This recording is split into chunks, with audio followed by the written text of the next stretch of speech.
Yeah, g'day YouTubers, Tinker O'Toole again here with another video. Today we're going to talk about splitting wood. And if you've got lucky enough to own one of these, this is a 33-ton rover. I've had this for about 3 years so far. So it's 33 ton, it's on roughly about a 5-inch hydraulic ram.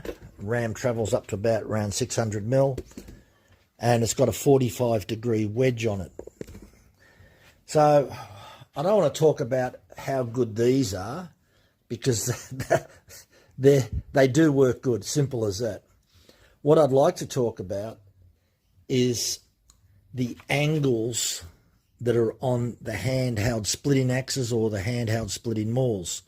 But even this hydraulic unit has a 46-degree angle on it. So that 46 degree, it could be any angle, but they've chosen 46 degrees. And I've even used it in really knotty timber. Knotty timber will slow them down a little bit, as it slows people down with a splitting axe or a splitting maul. So we're going to look at the angles of the splitting axe and the splitting maul and look at what's the most popular and what is the best angle, because one of the problems that I do see out there is that a lot of the splitting axes or splitting mauls that are being sold have the wrong angles on them. You really should be going for the narrowest angle, not the highest angle, because and the beveled edge that they put on them, some of them I have found on some of the really cheap ones are over 100 degrees. This is totally unsuitable for splitting hardwood. It'll just bounce off hardwood. You could get away with, and the other thing that I found is if we're to put a center line down the middle, I've found out that sometimes the angles are not symmetrical, which means that they're being linished. These angles are put on by handheld, by someone holding either the axe head or the axe maul, and they're linishing it on a belt, a vertical belt that goes up and down, and they're just linishing it, and you're getting all sorts of angles because it's done by hand. If you look at the Fiscus range, they've only got a maximum of a bevel of 30 degrees, so that's 15 degrees either side, and that's done by machine, not by hand. So it's dead accurate, and you can get a ceramic sharpener for the Fiscus. So Fiscus only ever have theirs machine sharpened at 30 degrees. Too bad a lot of other manufacturers didn't follow Fiscus's lead, but they don't. So I highly recommend Fiscus.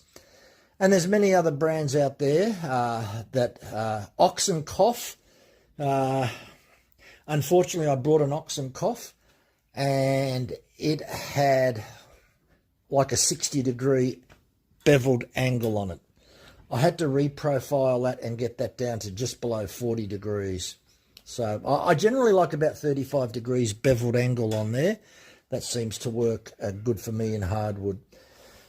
So normally when I buy a splitting axe or a splitting maul, and I think I've got over 20 of them, most of them I have to actually reprofile the edge because it's incorrect, and it means that it will be bouncing off the timber unless I reprofile that edge. So we will look at what is the best angle, and we'll go over that. Okay, my first experience at splitting wood was when the next door neighbour, we live on acres, he's got 23 acres, and there was a big large tree on my property, and there was a big large tree on his property on either side of the fence, so about, I don't know, 12 metres apart. And they'd been dead for a long, long time. Anyway, he turned around and said, oh, I'm going to get this cut down, maybe you can get yours cut down and we can share the price. So we got a good price, and guy had a cherry picker, and they dropped it down. They were fairly big trees. You couldn't even put your arms around them. They were that big. So they were old grey boxes, huge. Anyway, after dropped on the ground, I chopped all mine up and he chopped all his up, but I got a hydraulic splitter. So that made life a lot easier. And he used an 8-pound sledgehammer and split in wedges. And I was watching him, and he did it so easily. It was pretty easy to bust open using 3 splitting wedges he had. So he'd drive one in, drive another one in, and by the time he put the third one in, bang, they just bust open, then he just continued doing that. So I went out and brought one of these the same day, came back and tried to put this one in, and it just bounced off. And no matter how hard I hit that, it just wouldn't enter the wood. It just bounced off. Why? Well, quite simply, you look at the protractor and you look at the edge that it's got on it. It's got a 60-degree beveled edge on it. 60-degree beveled edge is okay if you've got big cracks in the wood. That will go in. But if there's very little hairline cracks, that'll never, ever enter the wood. It'll just bounce off. So over the course of the next month, because he only did a bit every now and then, so it was on the ground for quite a while. So then I went out and brought another splitting wedge at the market. It bounced off as well. So then I thought, oh, this is interesting. So I said, oh, look, show me that splitting wedge. Can I just borrow it for a while? I just want to have a look at it. So I went and got it. And if you look up in the top left-hand corner, there's a picture of it. And I thought, look, I need something like this. Anyway, you'd go into the shops or something, and nobody sold anything like that. So I thought, oh, I'll still keep this one, but I'll buy another one.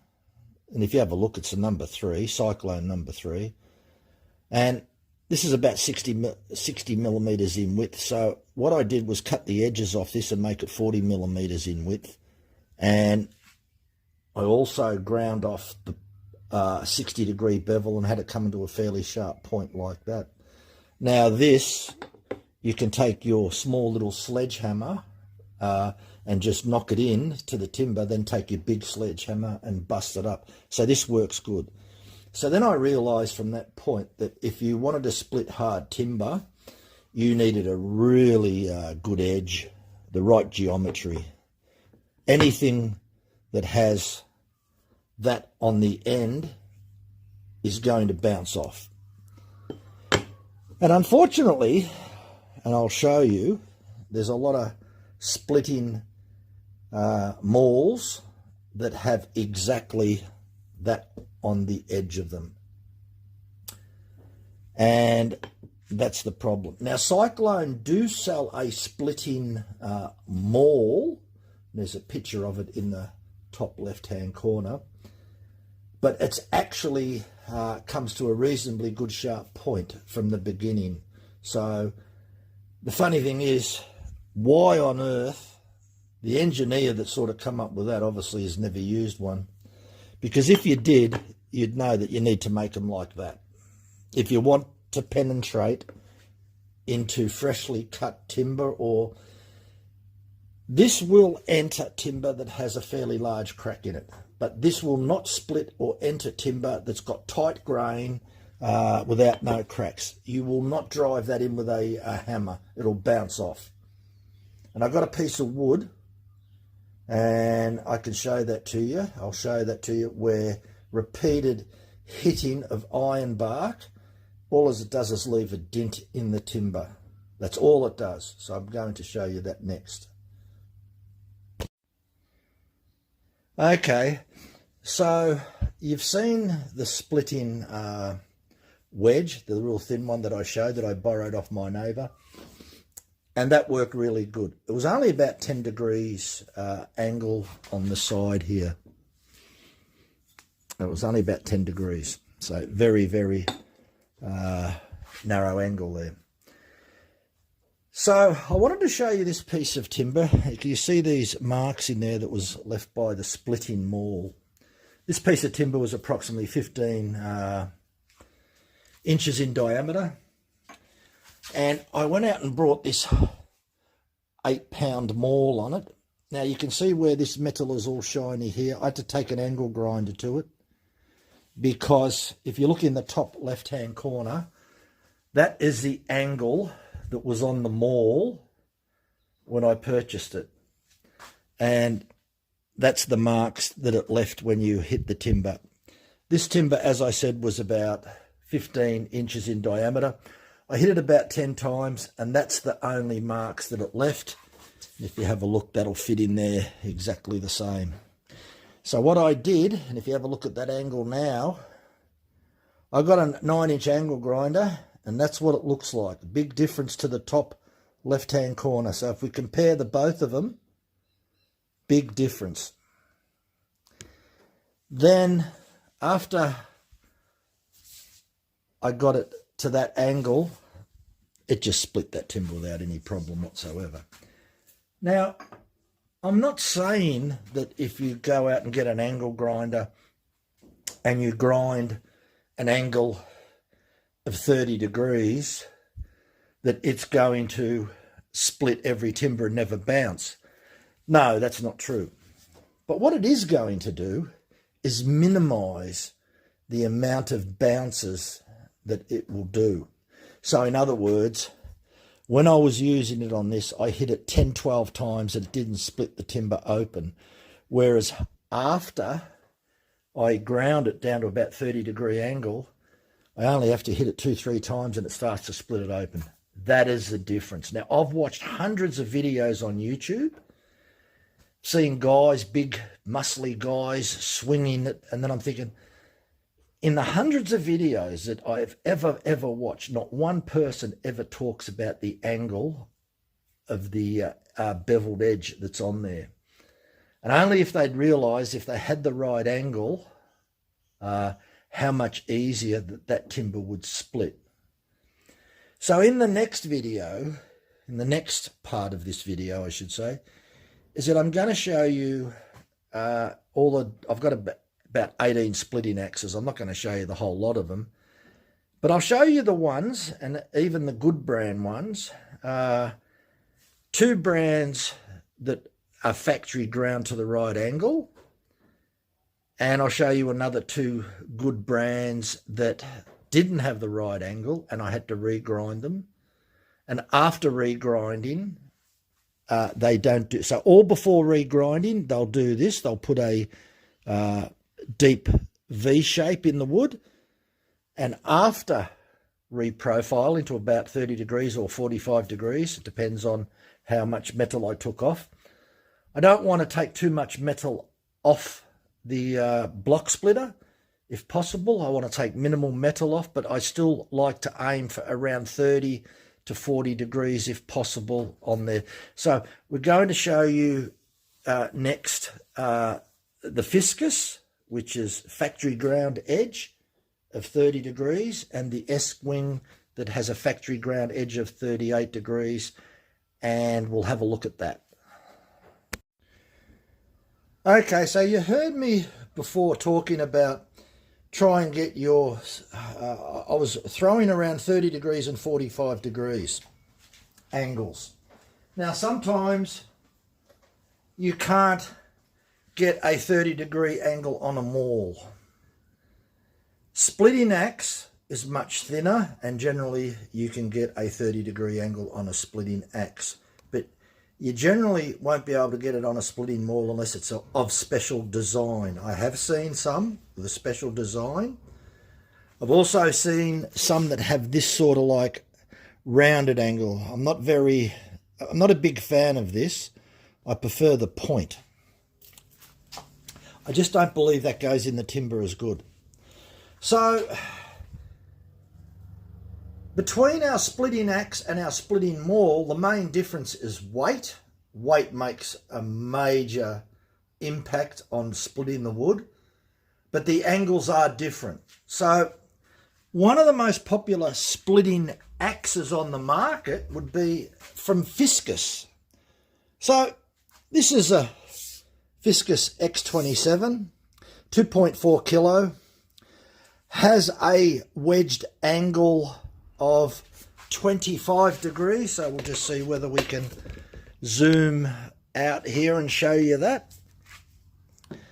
This is the main angle, 25 degrees. Now this angle on the edge here, what we're talking about, this is 30 degrees. This is, and it's razor sharp. So this type of profile, you'll also see it on the Husqvarna S28000. Very similar. This is one of the most popular splitting axes in the world. And rightly so, because it works. It's as simple as that. The geometry is fine. It works really well. Now, here is another splitting axe from Cyclone, and you may have seen this. I think this sort of design's a bit from Europe. And you can get a nice angle of around 30 degrees or so on there as well. Typically, I had to reface that because it was... if I can get 30 degrees on them, I'll get 30 degrees, as long as it's not too much effort. If not, I'll have to go for the higher angle. So the next one that we've got is from America, is the old Estwing. This is a beautiful splitting axe at 2.7 kg. It has a machine finished like the Fiscus, not done by an operator willy-nilly. So it's the same on both sides. It is machine finished. It is accurate. Because of the wedge, the large wedge that it's got, we're talking 42 degrees from the tip to here's 42. So this beveled edge on here is 38 degrees. Not much else you can do. It's 38 degrees. That's the way it is. As long as it's nice and sharp, which it is, it's razor sharp, that'll enter the wood and that'll make the splitting a lot easier. Now, I've got another one here. I brought this one. This one's from Still. Now, Ochsenkopf over in Germany is a brand. That's it there, Ochsenkopf. And as you can see the cow's head up there. So, yeah, Ochsenkopf. That's what it looks like. Now, it came with about a 60-degree angle on it, so I wasn't really happy with that. And I ended up putting that angle on there, which is around 40, just over 40 degrees. Definitely split much, much better. Then there was another brand that I got. Mind you, these are all brand new, hardly ever used. This one's from Spear and Jackson. And I think it's only it's written on there, 2.7 kg actually. And you can see it's got that nice radius on it, but I had to grind quite a bit off that edge. It was about a 6mm edge. Now it's more like 10 to 12mm on either side to get that correct angle. That's the angle that it is, because it was about a 60-degree angle and it bounced off the timber. And I've shown this one before. I think this was about 107 degrees and it really bounced off the timber. So just to give you a bit of an idea, we'll just get it out here. 107 degrees. Now, 107 degrees, and we'll just do that on the protractor. There's 100. I'm setting this up. I've got a protractor here, so I'll show you what 107 looks like.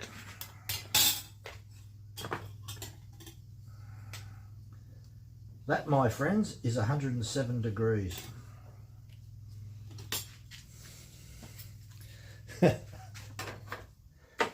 So, how do you think that's going to bust timber open?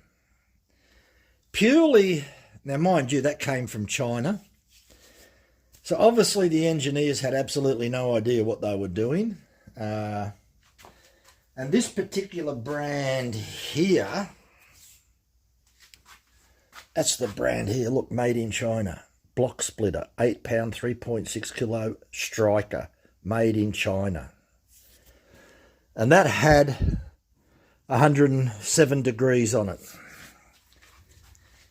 And as I've shown throughout the video, and even you go down the local hardware store, if you're going to buy something like that, be prepared to use an angle grinder and try and get it at least 45 degrees. You probably won't get it much more than less than that, because the main angle, actually I'll just check the main angle while I'm here.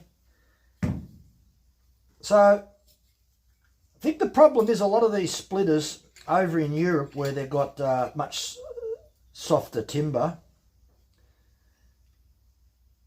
yeah, this is just over 30 degrees. It came up about 30 degrees. So to put a 107 degree bevel on something that's around about 30 degrees is totally wrong. It will not split timber. I've seen hundreds of videos that people have put on YouTube. Not one person talks about the angles. So typically they'll do this. They'll say, they'll put up a fiscus and they may put up the still against it. And they'll say, still versus fiscus X27. And you'll see some big muscly guy, he's got some big round log and he's whacking away at it, and it might take him 10 or 12 shots before he splits it open. And you'll find out that the fiscus really does work good. And I've got nothing against the still, except the angle was wrong. Maybe it's okay for pine or some other timber, but if you're going to sell it in Australia or ship it over here to Australia, and you know that we've got hardwood, all our wood is eucalyptus trees, very hard. As I said, grey box is 15 or something on the Janka scale. Then don't send us something over that's got some ridiculous angle on it that all it's going to do is bounce off the timber. Because now, if you was to, let's just say, and this is an example, just say I went out with somebody, I went to mate's place, and I brought this X27 with me, and he had the still, the oxen cough, from brand new, and he never touched the angle on it. Even though this is 300 grams, 400 grams heavier, and even with the handle it's even a lot heavier, you'll probably find out that I will split better than it, because I've got the better edge on the fiscus. Over in Europe, where they've got soft pine or something like that, there probably wouldn't make any difference whatsoever. You'd find out that this would come out on top. So if you're going to ship this to Australia, try and ship it with a narrow angle. Don't have a wide angle of 60 degrees on it, because it's going to bounce off the hardwood, as I've shown you here. So that's how I normally test something out. I get myself a nice bit of grey box or a nice bit of iron bark, especially if something's been sitting around for a while. This has been sitting around for about 2 years, it was. And I thought, well, okay, this is going to be the test. So if it starts bouncing off, out comes the angle grinder. And that's what I do. And once I start to get round about the 45 degree mark, all of a sudden she starts splitting good. But as I've shown you before, in some situations, because of the wedge that's on there, and if you were to look at the oxen cough, you'll find out one of the reasons I couldn't get that down to 30 degrees or something, it's got a fairly large angle here. I didn't want to grind any more metal off it than what I've already ground off it. I could reduce that and get that a little bit more, but it did perform well. 45 degrees performs reasonably well. 60 degrees performs really bad. That's the difference. So I will live with 45 degrees, but I won't live with 60 degrees, because 60 degrees will cause it to bounce off. So the end conclusion to all of this is quite simple. What is the best angle? The best angle would be 25 degrees on the main bevel. 25 degrees is the main bevel, and here 30 degrees. Now, the only one that I didn't bring out was the Fiscus ISO Core Pro, weighs 3.6 kilos. It had about a 60 degree angle on it also. When I got that, it bounced a bit. I ended up putting about a 40, probably about a 45 degree angle on that as well. 15 degrees off 60 degrees gives 45. 45 works better. 35 even works better. But as I said, because of the geometry and the shape, I try and strike a balance. And that's what I do. So I hope that helps. So next time if you're thinking of going out, buying yourself a splitting maul or a splitting axe, especially a splitting maul. The other thing that you'll hear people say, they'll say, oh, they don't have to be sharp. Well, that's just nonsense. The sharper they are, the better they work. Because ideally, what you want to do, the sharper that the splitting axe or the splitting maul is to penetrate the timber in the first place. So what you want to do, that when you strike this timber, you want it to penetrate. The moment that it penetrates, it'll put lateral force, so all the side forces will be trying to split it open. And when you do split, try and split where you see a hairline crack. So try and split in that same direction where the hairline crack is, and you'll find out that it cracks better. So it's that wide angle that's on there. Now, the other thing is, I guess you could turn around and say that the Fiscus being 25 degrees, in some situations, you might find out that it's more prone to sticking in the timber than maybe the angle of, say, the Estwing, which is over 40-something degrees. So, you know, if you've got something like the Estwing like this that's got a huge angle, the main angle on the Estwing is quite around 42 degrees. The Estwing is less liable to stick in the timber because of that wide splitting. All of these axes work fantastic now, especially after I've reprofiled them. So they all work good. It all depends on the weight, and that's the other thing. One of the most important things is the weight, and this still comes in at 4.5 kilo total weight, whereas this comes in at 2.4 kilo and maybe 150 grams extra for the handle. So the still, after I've reprofiled it, will absolutely obliterate this one. So that's definitely for larger logs because, as I say, it's got much higher weight, 4.5 kilo versus 2.5 kilo. Big difference. Yeah, a real big difference. You've got 2 kilos extra weight there because this steel overstrike protector's got a bit of weight in it, and the handle has got a bit of weight in it. Well, I actually really do like the feel of this to put your hand around, as well as the Estwing. It's got a beautiful grip on it. So, got nothing against the Fiscus. This particular Fiscus, like the Oxenkoff, they're both long handles. I prefer long handles. Even the Estwing is right up there in the length. The Estwing's the same length as the Fiscus. Yeah, I think they're, by memory, we'll just measure them. They're quite long. So you're talking 900 mil, 900. This one's actually slightly longer, 915. And on the Estwing, we've got a length, the same thing, just over 910. So they're long-handled ones, whereas if you were to take the Cyclone, this type here,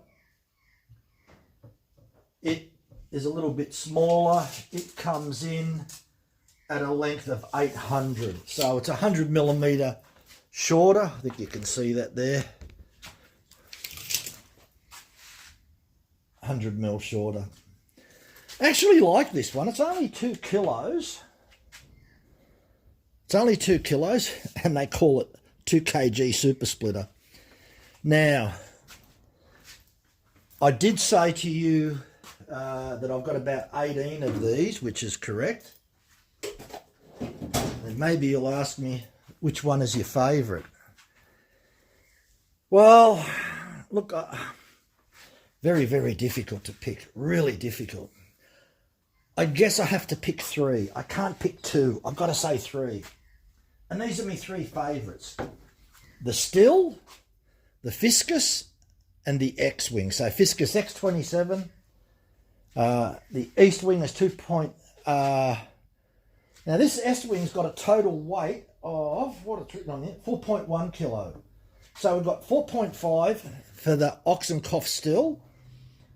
We've only got 2.5 kg total weight for that one. So, but nonetheless, because of the design of the Fiscus, even though it's got less weight, it is a high performer. It is one of the world's most popular splitting axes. These are splitting mauls. They're not splitting axes because they've got the part on the back there to give them a much more bulk weight to whack in wedges, as well as this one here. The Spear and Jackson has that large. That's why they're called a maul, not a splitting axe. So they are my three favourite ones that I like. I can't just pick one because the Fiscus X27 or X25, they're the same weight. The handle's a bit longer on the X27. They are fantastic up to about, say, 1.5 feet. These heavier ones, and even the old Chinese one, the old block splitter from Striker, never heard of them. The heavier ones are great for the bigger logs in excess of 1.5 feet or 18 inches. Anyway, that's been a long video.